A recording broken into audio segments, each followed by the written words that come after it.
Hello and welcome to episode 63 of Linux After Dark. I'm Joe. I'm Chris. I'm Gary. And I'm Dalton. Welcome back, chaps. Gary, you recently went to FOSDEM and you came back with a question. Yeah, so I noticed at FOSDEM that there were a lot of different people there that I would usually see at a Linux conference. And I got talking to a guy at the Ansible booth who is a NixOS user who had absolutely no idea what Ansible is or does or what automation was, which seemed kind of ironic coming from a NixOS user. And it made me wonder, he was one type of different demographic, but there were quite a few. There were your usual greybeard Linux users. There were the corporate types who had been sent there by their employer, but there were also just a bunch of different people. And it made me wonder, is the Linux user demographic changing from just us nerds who record podcasts and stuff? It's interesting for me because my job now is supporting people that have to use Linux and quite often haven't a lot, and it's not part of their workflow. And I often wonder this, do we get a distorted view of who the Linux community or users are because of who we hear from the most rather than who actually is the most? Do you see what I mean? Yeah, I get what you mean. Yeah. We're almost definitely in a minority, but probably a very visible minority. That was something that we dealt with all the time with the Reports Foundation, was trying to make things make sense for someone who's just trying to use the thing as a phone, rather than the people who actually turned up in chats who would want to, run GIMP on their phone or something, because that's not what everyone actually wanted. So we were fairly careful about who the demographic of Ubuntu Touch actually was and could be, so we didn't just cater to tinkerers. And I think that's what you're seeing, is it not? I think it might be what I'm seeing, but what's interesting to me is that those, I guess, more normal Linux users, I don't really know a better way to put it, not that we're not normal, are now starting to turn up at our events that historically would have just been people like us for. FOSDEM is a very tinkerer-heavy event, usually. But seeing more corporate talks or more users who are just using something that is a tool to accomplish a job turning up at FOSDEM did seem like a real step change to me. I appreciate those users have always existed, but now they are becoming, I guess, more aligned with the kind of things that we do and the kind of places that we go. I don't know. It just feels different. It's interesting because I was talking about work as well, that one of the things we support quite a lot is TensorFlow, which is a machine learning library, but it's becoming a library much more increasingly. I'll find that people are approaching us for help, and you say, what's the problem? And they say, I'm running this, and they send you a GitHub repository, and you dig through the layers, and it's actually going to be based on TensorFlow or PyTorch. And one thing that's interesting to me is that TensorFlow doesn't have any Windows binaries anymore since 2.10. It's now on 2.15. So when you go to the installation instructions for Windows, they guide you to run it in WSL. And I do think, my prediction has already gone to shit, or not my prediction, my hope for the year that everyone will calm down about AI. It's fucking February and already that's just in the toilet. Yep. Everyone's completely insane about it. But I do think it does play a part that this kind of stuff that is fashionable, like TensorFlow being a huge central nucleus of all of this stuff, people are running it on Linux whether they like it or not, and the documentation says this is the way to do it. Yeah, it's interesting you should say that, because I'm part of a Discord channel which is for developers in my local area. I thought you hated Discord. I do hate Discord. He's getting sucked in. I had to join a different Discord for various reasons, and this one was still logged in my Discord client from many moons ago. And they were talking about how amazing WSL is in Windows 11. And as far as I know, most developers in my area are .NET developers. So for them to be talking about how amazing WSL is was quite a shock. I was obviously just passively observing and didn't interact and ask why they think it's so amazing. Are you telling me that you use Discord to meet hot developers in your area? Yes, that's absolutely my main use for Discord.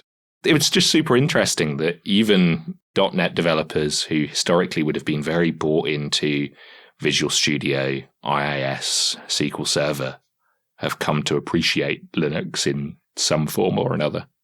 Whereas 5 years ago, when I was working in a Microsoft shop full time, I don't think that was the case. What's interesting to me as well is that as we record this, Chris from Explaining Computers has been on Late Night Linux, and he's talked about the user manifesto. And one of the things which is quite difficult, as you said, Dalton, is you get people who are using things without an awareness of how they're working. And I find that there can be a tendency sometimes to be frustrated by that and think, well, they should know this. But I always kind of try to temper that and put myself on the other side of that coin and ask why. That's traditionally what happens is, oh, God, these people don't know how this works. And they should. Should they? Do they need to? Do they need to know exactly how TensorFlow is working? I waver massively because it's really useful to be able to know what the foundations of something are so that when something goes wrong, you can optimize it or troubleshoot it.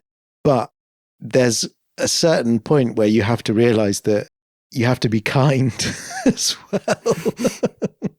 I also think maybe that most people think a little bit differently from us in that they start out with an outcome they want to achieve and then work backwards from it. And if that means follow GitHub guide, which tells me to install WSL on my machine, and that gives me the outcome that I want, whether it's running TensorFlow or whatever it might be, this is just not the way that we historically would do things, I guess. Yeah, historically, we would just see what else it can do. We'd just take a computer that was running Windows and see what else it can do.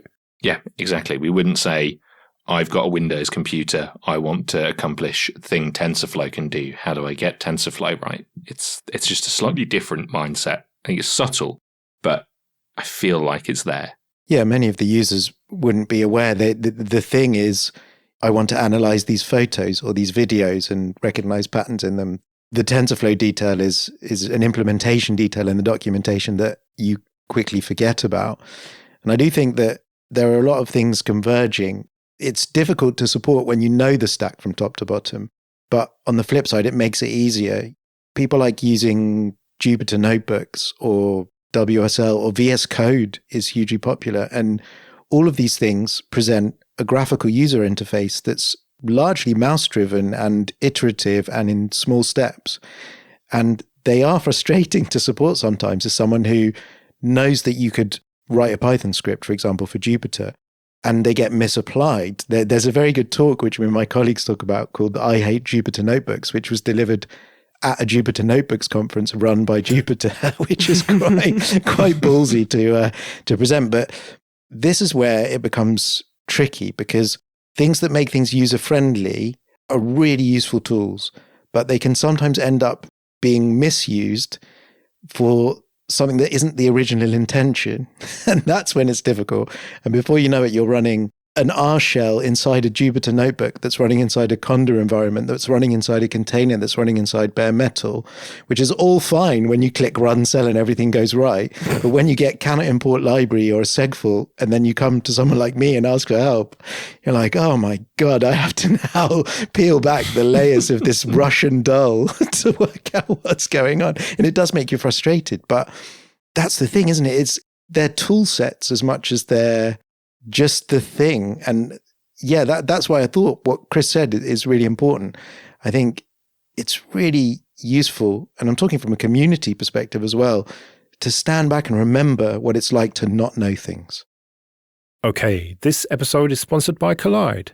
What do you call an endpoint security product that works perfectly but makes users miserable?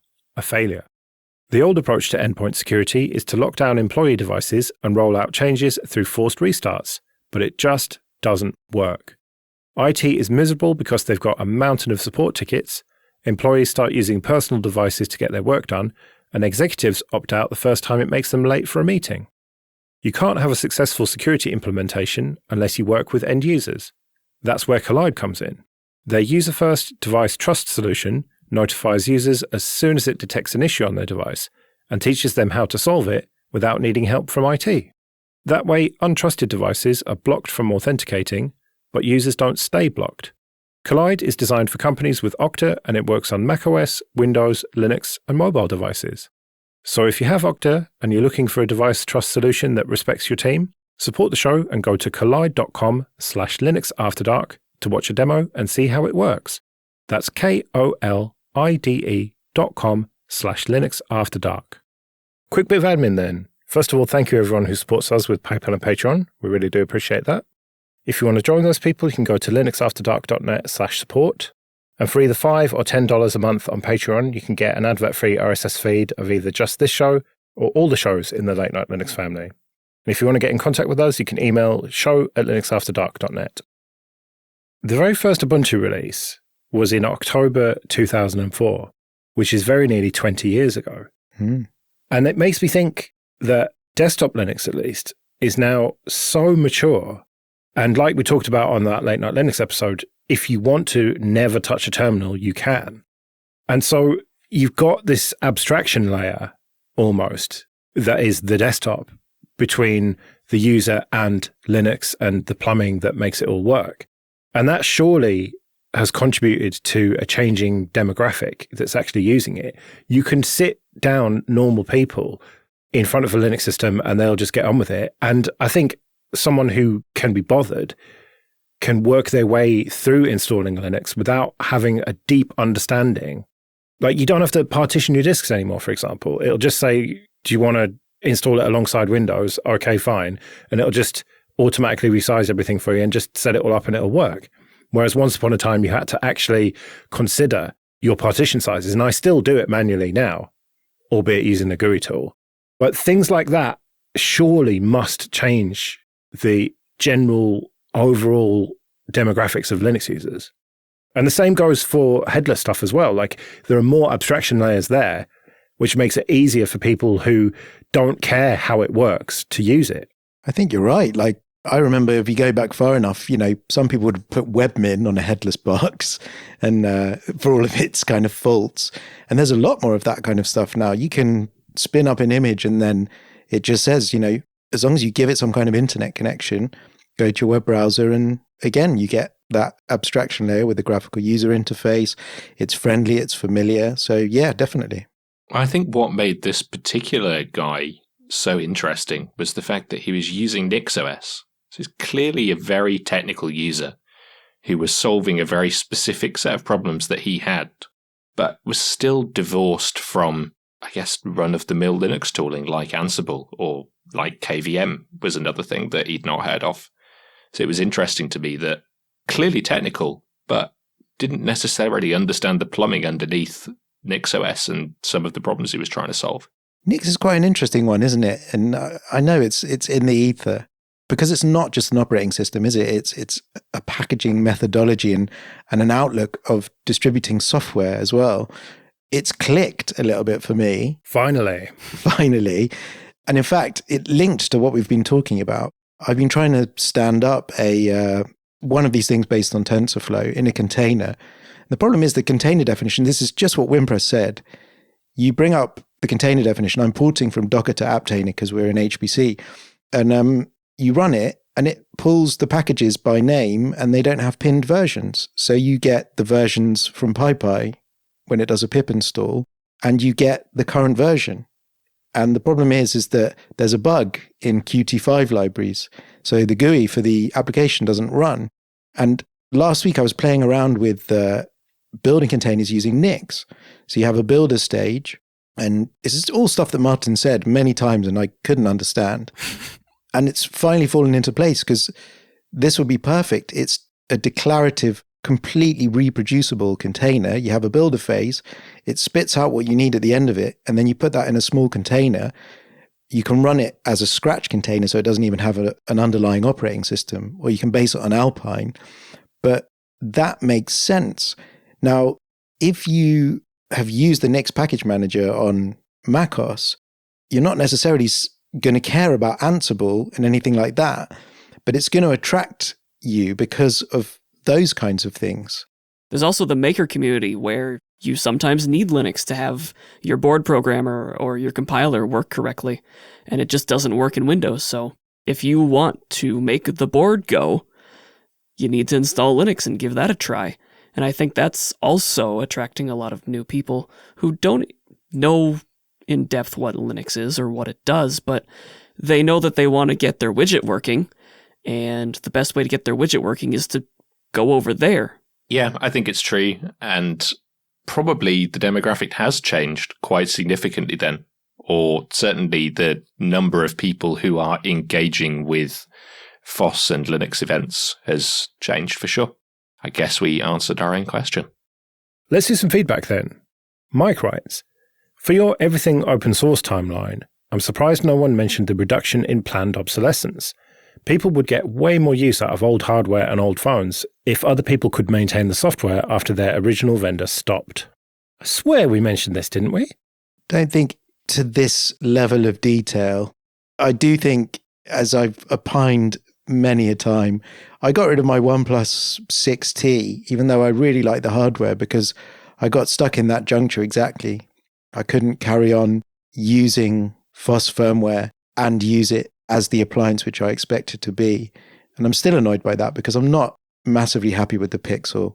I'm not unhappy with it, but it's much like Joe. Like, they keep having QA bugs in firmware updates, and I'm worried that it's going to be bricked one morning. It's really fussy about charging.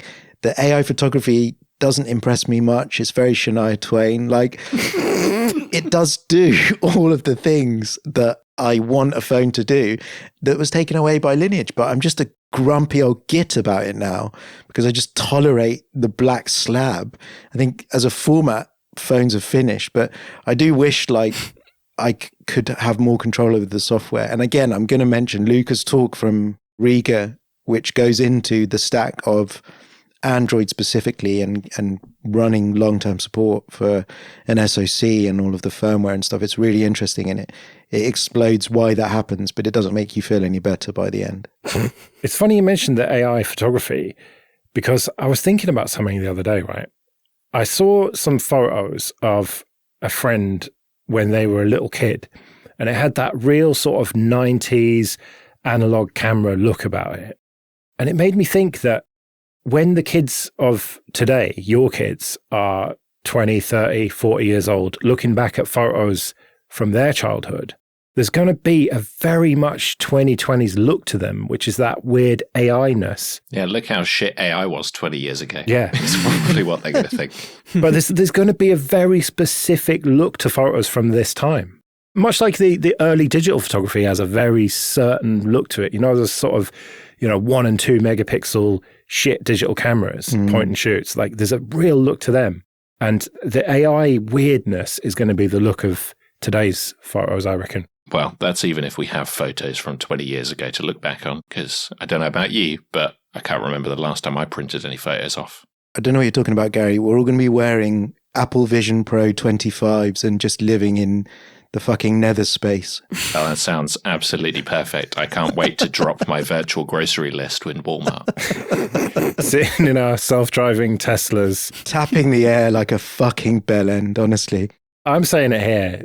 That Vision Pro is a flop, man. I said that about the iPad and I was very wrong. So I'm going to double down and say that VR shit is going to be a flop for Apple and they're going to pivot away from it in about 5 years. Right, well, we'd better get out of here then. We'll be back in a couple of weeks. But until then, I've been Joe. I've been Chris. I've been Gary. And I've been Dalton. See you later.